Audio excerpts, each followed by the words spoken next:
तुम्हाला जर रोज तेच लिंबाचं कैरीचं लोणचं खाऊन कंटाळा आला असेल तर गाजराचं हे झटपट होणारं लोणचं तुम्ही ट्राय करू शकता।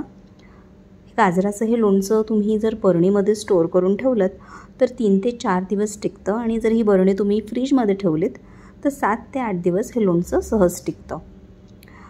लोणचं बनवण्यासाठी मी गाजराचे असे उभे तुकडे करून घेतलेले आहेत। तुम्हाला हव्या त्या शेपमध्ये तुम्ही गाजराचे तुकडे कट करू शकता।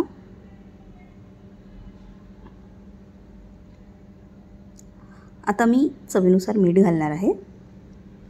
आता आपण लाल मिरची पावडर घातलेली आहे आणि हे व्यवस्थित आपण मिक्स करून घेऊयात।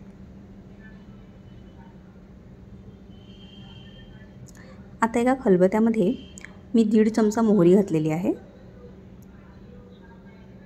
आणि मोहरी आपल्याला जाडसर वाटून घ्यायची आहे।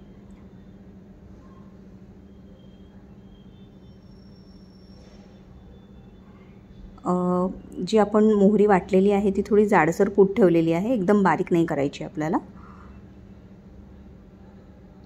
आता गॅसवर मी तडका पॅन गरम करायला ठेवलं आणि त्यात मी आता 2-3 चमचे तेल घालणार आहे।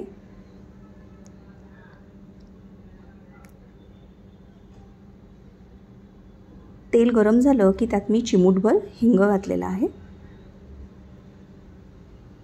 आणि आता आपण जी मोहरीची पूड केली होती ती यात आपण घालणार आहोत। मोहरी व्यवस्थित तडतडली की आपण गॅस बंद करून हा तयार तडका गाजराच्या तुकड्यांवर घालणार आहोत।